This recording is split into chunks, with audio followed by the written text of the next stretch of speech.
Leading Ideas Talks podcast is brought to you by the Lewis Center for Church Leadership of Wesley Theological Seminary in Washington, D.C.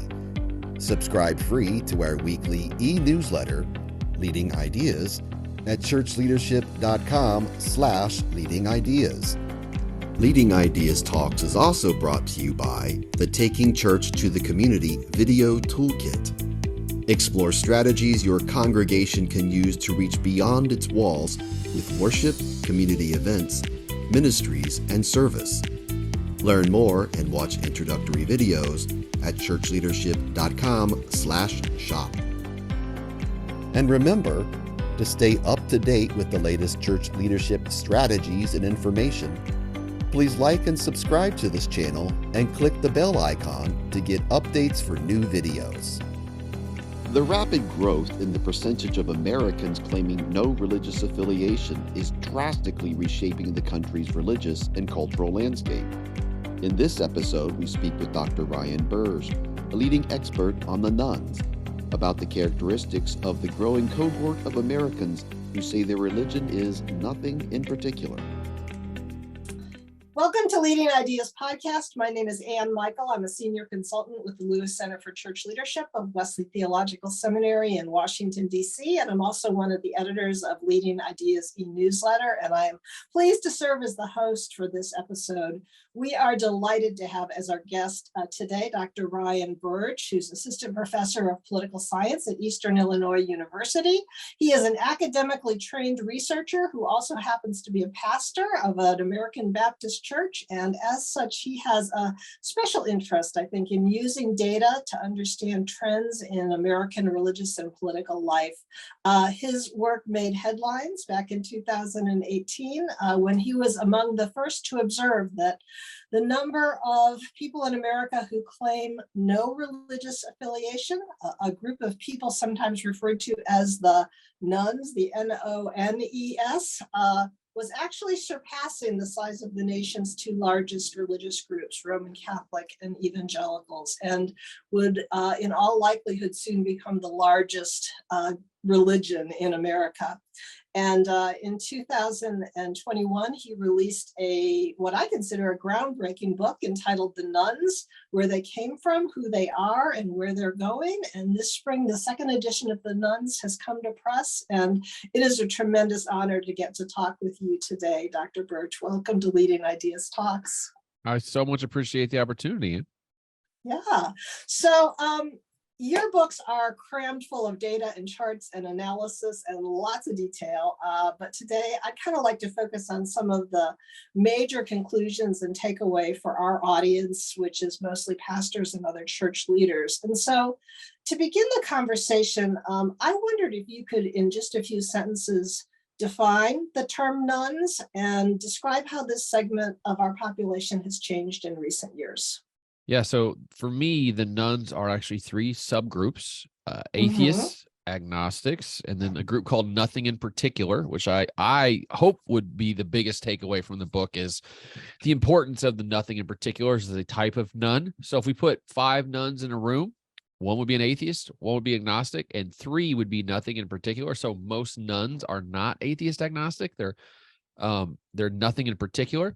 This group of Americans was about 5% of the adult population in the early 1970s, stayed about that level until the early 1990s, got to about 7% by 1991.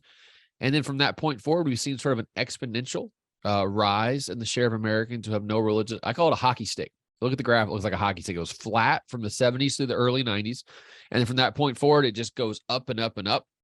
And today, depending on what survey you look at, about 30% of Americans, adult Americans today, say they have no religious affiliation. And amongst the youngest adults, so Generation Z, it's probably over 40%, probably in the low 40% of Americans have no religious affiliation. I think it's the largest shift in American culture, at least in my lifetime, the last 40 years. Right. And I think we are not fully grasping all the implications and complications that come in American life because of that. Yeah. So the next obvious question is why?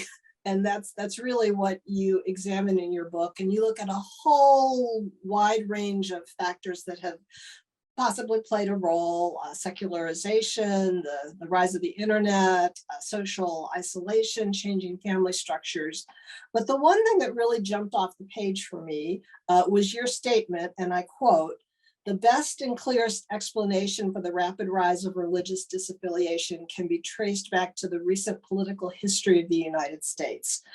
Basically, you believe that there's been an exodus of liberals from the church with the rise of the religious right. So I wondered if you could explain that hypothesis and why you think that's been a significant part of this.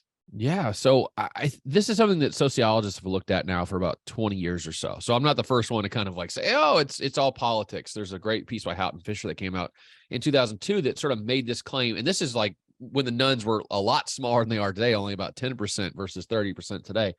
But if you look back at American religious history, especially white religious history, we got to be clear about this. Amongst non-white people, this looks a lot different. Okay. But amongst white Americans, for a long time, there was space in American religion for conservatives and for liberals. I mean, if you walked into, let's say, an evangelical church in 1985, you'd be just as likely to sit next to someone who voted for a Democrat as someone who voted for the Republican.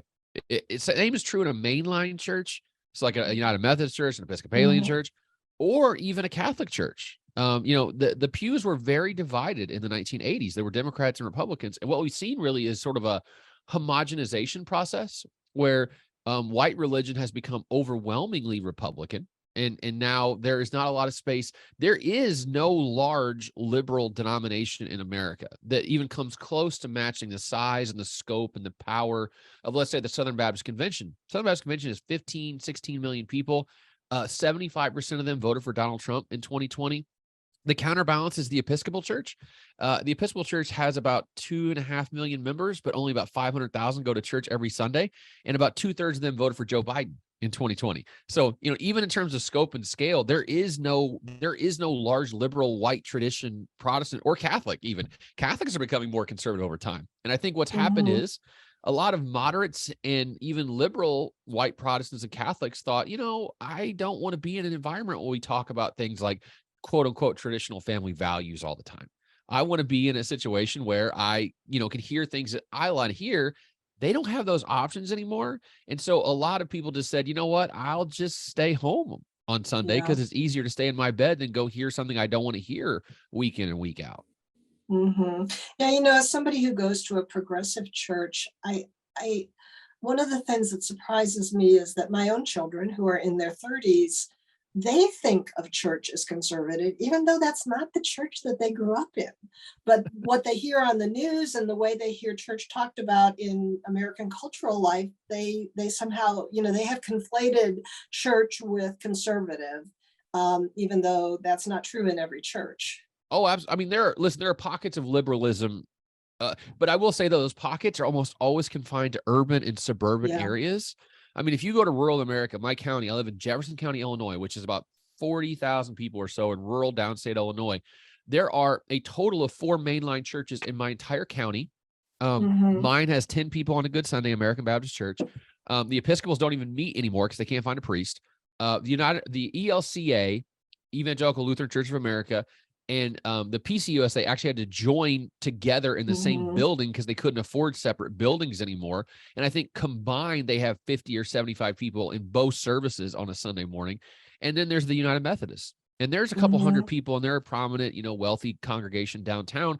But again, they have a looming vote coming over same-sex marriage and if they're going to stay or they're going to go. And there's a good chance that that congregation is going to be significantly smaller in 10 years than it is today.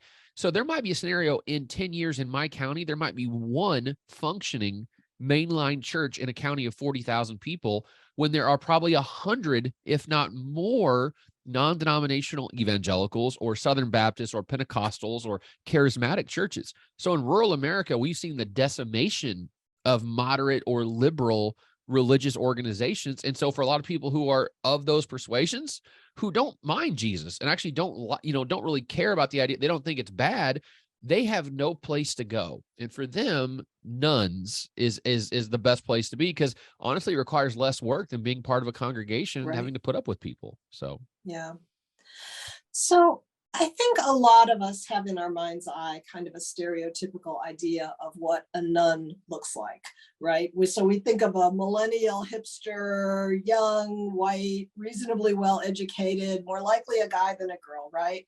Yeah. But another major takeaway from your book for me is that as the nuns have grown to be a much larger demographic segment, they have also become more diverse and reflective of the racial and gender diversity of our country. So I wondered if you could speak to that a bit.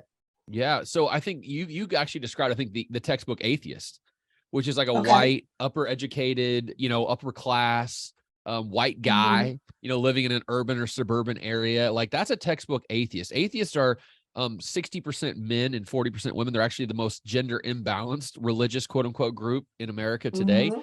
But again, atheists are only about 6% of the American population. So they're relatively small compared to our nothing and agnostics, by the way. I call them diet atheists because they're just like slightly less income, slightly less education, slightly less liberal on an ideology scale, like 10% less of everything, it seems like. But nothing in particulars are a huge part of the nuns. So like 22% of Americans are nothing in particular. And amongst college age people, 18 to 22, they're actually the plurality. 33% of young people say they're nothing in particular, more than say they're Protestant or Catholic. So it's becoming like the default category for American religion is nothing in particular. These folks are not doing well. So, from an SES standpoint, they're not getting ahead. They are the least educated religious group in America today. About half of atheists have a 4-year college degree. It's only 25% of nothing in Yeah. particulars have a college degree. 60% of nothing in particulars make less than $50,000 a year as a household. A third of nothing in particulars don't have a college degree or have a high school diploma or less and make $50,000 a year or less. So you're talking like a third of this group is just struggling. Amongst atheists, it's less than 15%.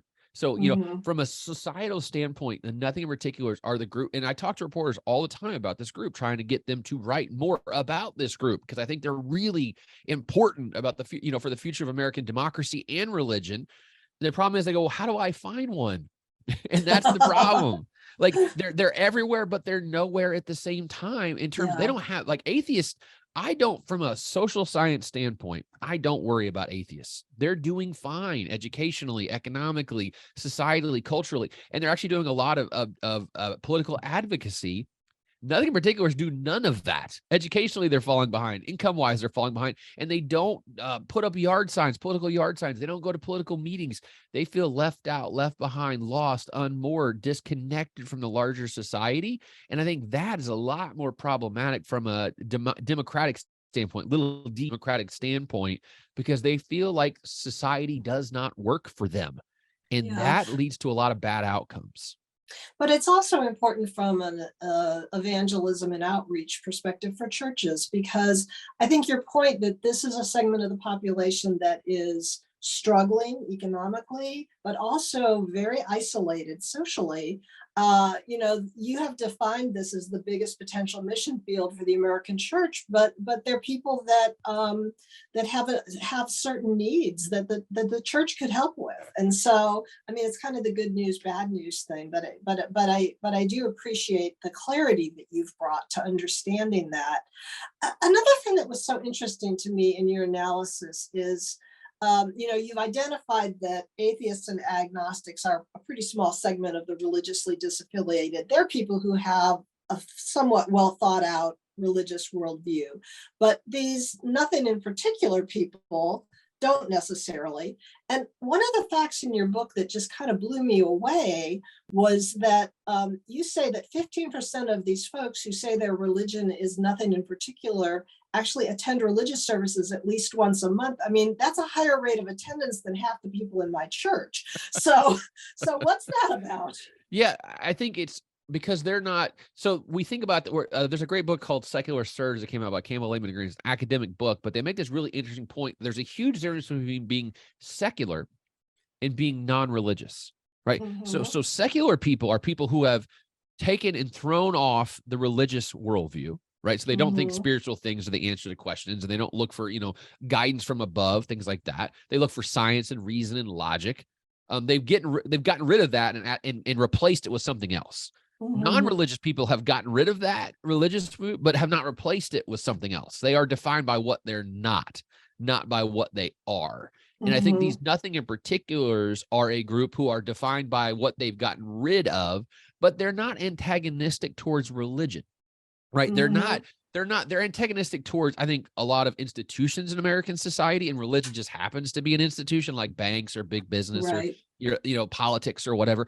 They're distrustful because of that, but they don't have a specific beef against religion, and that's why they're somewhat still open to the idea of religious practice. Like a third of them say religion is at least somewhat important in their lives, somewhat or very important in their lives. So they still see some value in that, yet they're not willing to be labeled by saying they're Protestant or Catholic or Mormon or Buddhist or whatever it is. So and if you look I think the most hopeful thing in the data is I look at these panel surveys, which are they ask the same people the same questions over a long period of time, 5, 6, 7, 8 years. I have one that goes from 2011 to 2020. So you can see how people move around religion over like nearly a decade, and during the Trump years too. And what you find is about 15% of nothing particulars say they're nothing particular at the beginning in 2011 and became Christians by 2020. I mean, so there's movement. And if you think about it, that's 15% of like 22% of the population. You're talking like 3% of Americans over that period of time went from being nothing to being something. And I wrote a piece for the Gospel Coalition going, stop debating atheists. You know what percentage of atheists went from being an atheist to being a Christian over that same time period? Less than 1%. Yeah. And you're talking 1% of 6% of the population versus 15% of 22% of the population. You're talking 30 times more successful looking for the nothing in particulars versus the atheists, because atheists aren't moving. They've adopted a different worldview. Right. They've adopted a different worldview. Yeah. Exactly. And nothing particulars have not done that. Right. So that's really helpful to make that distinction, because I think it's so easy for people to imagine that everyone who's religiously disaffiliated is an atheist, and that isn't the case. So much of the other things I've read about the nuns uses the term spiritual but not religious. You don't use that terminology in your book, so I wondered if you had anything to say about that. I don't know if I find that an incredibly helpful distinction to make, because I think at almost every level, the data says that Americans are deeply spiritual. Like if you look at even a basic question like, what is your belief about God? I think people will be shocked to know that over 90% of Americans still say they believe in God at some level. So we are overwhelmingly, at least an aspirationally religious or spiritual people. Right. I think really what that's about is about institutions and institutional trust. It's like the idea of like, I like Jesus and I like God. I just don't like the church because it's an institution. Yeah. And that's what people are rebelling against, I think, more than anything else. I think the biggest crisis that we're facing in America today is a crisis of trust. And that's trust of institutions, but it's also interpersonal trust. Like, do you think another human being can be trusted or not? That is what religion used to be really, really good at, is showing people that institutions are bad and corrupt and can possibly be bad. Overall, they do good things though. Just because they're made of people. And it also teaches us that people who are different than us are not bad. Church, like I talk about, churches used to be a place of diversity, political diversity, economic diversity, educational diversity. And now they've homogenized. And I think that creates these silos, these enclaves, where now you look at other people and go, you're wrong, we're right, we got it all figured out over here. That's really bad from a democracy standpoint, because democracy works because we tolerate people who are different than us, and we have less tolerance now and less trust now, and I think we're much more suspicious. Cynicism is bad. Like, I think we need to be very clear about that, and I think we live in an age of cynicism, and I think we need to fight back as Christians, especially. We need to be hopeful people and inject hope into what we talk about the future, about each other, about institutions, about society. And unfortunately, we seem to make it worse in some ways because we don't fight back against cynicism. I think religion used to be the ultimate cynicism fighter. And now that fewer people are going to church, they're not hearing those messages of hope. And I think they're reverting back to kind of our worst impulses, which are don't trust anyone, don't trust any institution, just, fight for yourself and mind your own business. That's not how we're designed to work in a democracy. Right. Yeah, no, the loss of the social capital of the church is pretty significant in a lot of ways. If I can move on to another subject, in the second edition of your book, it covers the pandemic years, and you ask the question, what effect the pandemic had on these trends. I think many of us are in churches and have seen the significant decrease in attendance that has happened since the pandemic. Probably imagine that the pandemic has really accelerated this in a significant way. But at the end of the day, you conclude that the pandemic wasn't really that big of a factor. What you're seeing is just a continuation of the same underlying trend lines. And that's the question. I wrote that chapter specifically because so many people asked me that during interviews over the last 18 months. What's happened? Like that, there were two theories, kind of competing theories that really go in opposite directions. One is it made us more introspective. It gave us time to pause and think about our lives and our spirituality. And then we kind of some people said, well, I need to get back in church because I need that, I need to have purpose and meaning in my life. The other school of thought was, well, people got out of the habit of going to church and then they never got back in the habit of going to church when churches reopened. If you look at the data, you really see neither theory have that much confirmation. But now when I tell people that, like a lot of pastors go, well, what you're telling me is disconnected from what I'm seeing on the ground every Sunday. Like, and the pews are emptier. I think part of that, though, is the fact that when people answer survey questions, they answer them aspirationally. Like when I ask the question, like, how often do you attend church? No one does the tally mark system. They're like, well, let me let you, last year I went 47 times. That's weekly. They don't do that. What they do is they say, I'm the type of person, given ideal circumstances, meaning no COVID, I would go every Sunday, or I would never go, and I even tell the story in the book. Let's say there's an older woman. She's a weekly attending Methodist. She's been going weekly for her entire life, and she gets cancer. And she can't go to church because she's doing chemotherapy and she can't be around a bunch of people. So she misses 6 months, and then we come in and ask her a survey question. How often do you go to church? She says every week. Is she a liar? No, she's not a liar. She's the kind of person who would go every week if she could. So I think what we saw during the pandemic is people still answered those questions in the aspirational way. Like, if no COVID existed, I would still be there once a month, or I would still be there once a week. And that's why we're seeing the disconnect between what people are seeing in the pews every Sunday and what people are answering on surveys. It's also hard to know what the decline looks like because we've been declining in attendance for 30 years now. And if attendance declined 3% between 2019 and 2022, is that 3% because of COVID, or is it just the natural decline that was going on in America for the last 30 years continuing through COVID? These are not easy questions to answer. And we might never really, truly know the answer to these questions, even in 5 or 10 years. Yeah. Well, so all of this really begs the question for those of us who are church leaders is, what can we do? And I really appreciate the fact that in the second edition of your book, you speak really, I think, in wearing your hat as a pastor to some of this, and you make some suggestions that I thought were really helpful. So I just wanted to name a couple of them and give you the opportunity to speak to them.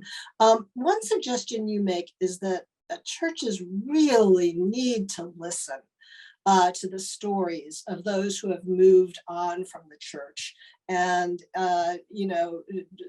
establish those relationships and get to know people and really hear the honest truth of what's going on in their lives. Do you want to speak to that, or maybe what that has looked like in your ministry? I will say, so part of being a social scientist is we have to oversimplify the world. Like, there's just no way we can not explain the world without oversimplifying the world. And it's unfortunate. I remember when I was in grad school, we had this conversation about this book called Suicide by Emil Durkheim. Durkheim was trying to figure out why people took their own lives. And so he would go around to all these different morgues in Paris and collect the death records of people who committed suicide. And they actually had a ton of information on age, race, gender, but also religion. They were recorded. And his whole theory was, what he found was that Protestants committed suicide at a higher rate than Catholics did. And he said it's because Protestantism is an individualized religion and Catholicism is more communal religion. And I remember we were talking about that in class, and we were talking, someone goes, wait a minute, isn't this kind of reductive? Like, aren't we every human life matters, and we're kind of like being overly reductive by talking about this in broad strokes. And our professor goes, listen, I'm less interested in why Bob killed himself than why people like Bob kill themselves. And that's the way that we have to think about this from a sociological perspective. Like, Bob matters. Yes, Bob matters as a human being, as a pastor, Bob matters. But we also need to figure out what were the factors that led to people like Bob taking his own life. When it comes to the nuns, there are a lot of Bobs out there, right? There's a lot of Bobs, and they got to being a nun through all kinds of different backgrounds. And writing this book and doing, talks and speeches and stuff like this, people come up to me afterwards and say, well, here's my story. And a lot of times their story will touch on that aspect of what I talked about in the book, whether it be I got divorced, or I grew up in a non-religious household, or I'm a liberal, political liberal in a conservative community, and I couldn't stomach that anymore. And then every once in a while, they'll tell you something just totally random, like something that happened to them, or, a reason I didn't talk about. But what I almost always find is there's commonalities between them and what I talk about in the book, and then there's some differences. Now, we've got to be better listeners, right? Sometimes it's politics. They left because they don't like Trump or MAGA or whatever it is. But sometimes it's things like, I'm gay and I grew up in a community that does not affirm gay people, or I was abused by my parents and they said, spare the rod, spoil the child to me when they were hitting me. You'll hear all these stories of like, I was sexually abused by a pastor, or, you can go on and on and on. I was spiritually abused by a pastor. So there's commonalities oftentimes, but there's also every individual has their own story. There's 80 million nuns in America today, and they all got there by a different path. And I think the key there is just to listen, because you're not going to be able to solve all their problems. If they're spiritually abused when they were 12 years old, you can't fix that in one meeting or 10 meetings, or even maybe 100 meetings. Your job is to listen to that and to validate that and say, I hear what you're saying. But also, if you can, sometimes people leave for dumb reasons. Like they moved the service back half an hour, and I didn't want to do that. You push back where you think it's appropriate, on things like that, but just listen sometimes and be willing to just hear these, these stories of trauma, because they do exist, and don't try to sweep them under the rug. Don't try to be apologetic about it, and say like, oh, but what about this? And what about your soul? And what about this? No, just listen to them. Be a human being first, and be an evangelical second. That's what I tell people. Just be a human being. And I think you'll get a lot more, you'll build a better relationship just by no ulterior motives, just being open and listening to what they have to tell you. Yeah, so building relationships and social connections was one of the takeaways that I think is so important, and understanding that these are all individual people with individual stories. You also had some advice. So much of this has to do with political polarization right now. You have some advice also for how churches might address political issues in this context. I thought was helpful as well. So I'm a big believer in, you can't just not talk about it. Right. Okay, I think that's really bad, because if you don't disciple your folks, someone is on these political issues. Yeah. And whether it be Tucker Carlson or Sean Hannity or Rachel Maddow and Chris Hayes on the other side, those people are going to disciple your people if you choose not to. Power loves a vacuum. And if you don't speak into the political power that, we have as Americans, someone else is going to. But I think you have to do it in a bipartisan, nonpartisan way, which is talk about the Bible. Sometimes the Bible is going to make Republicans feel bad, and sometimes it's going to make Democrats feel bad. The concept I talk about in the Bible is Imago Dei, which is that every human being is born in the image and likeness of God. And that means that God cares about the unborn, absolutely, but he also cares about the disabled. He also cares about the immigrant. He also cares about people on death row.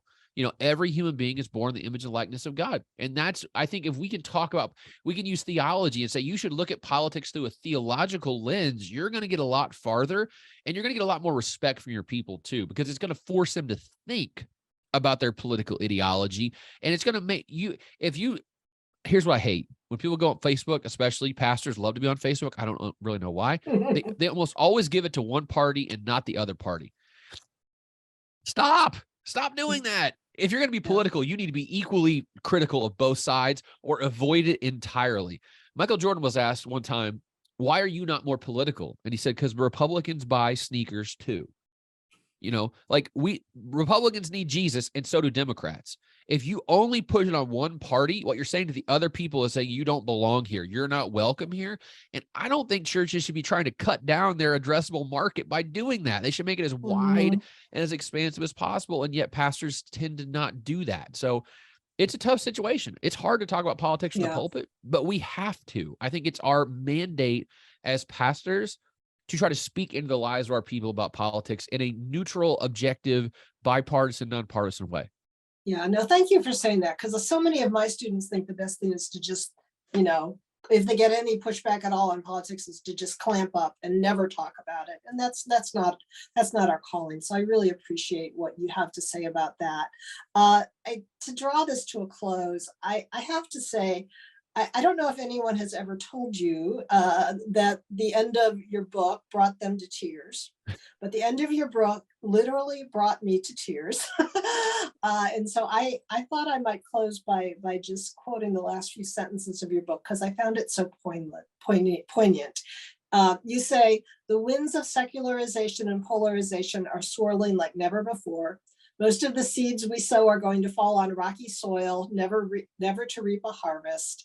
And it seems that there are fewer and fewer people to spread that seed every year. It's easy to give up hope, but we must recall the words of the Apostle Paul to the church in Galatia. So let us not grow weary in doing what is right, for we will reap the harvest if you do not give up. Seeds that express the love and grace and hope of Jesus Christ is never truly lost. Do not give up. I thought that was such a good word, because I think so many people see these trends and it's just so discouraging. But I really appreciated the way that you brought your book to a close and reminded us how important it is for us just to continue to be reaching out to people in our community. So thank you for that. I didn't even realize those. I wrote those words 3 years, like, and you write sometimes and you look back on it and go, well, I actually had it in that moment. A lot of times I'll write something and go back and like a day later and go, that's awful. I am so bad at this. And then sometimes you write something every once in a while and go, okay, like I can live with that. Yeah, so, I was literally weeping when I read that, because I just thought it was so poignant. I want to thank you. I have learned so much from reading both editions of The Nuns. I have really studied it and just found it to be tremendously helpful. And I am grateful that you have paid as much attention to this phenomena that it's due. So I'm grateful for your body of work. You also have a new book coming out later this year, The Great Dechurching, which you've written in conjunction with some pastors. So I think that'll provide a really helpful lens on this as well. So thank you for your work. Thank you for your ministry. Thank you for spending time talking with us today. It's been an absolute pleasure, Ann. I appreciate it. Thanks for joining us for Leading Ideas Talks. Please like and subscribe to this channel and click the bell icon to get updates for new videos.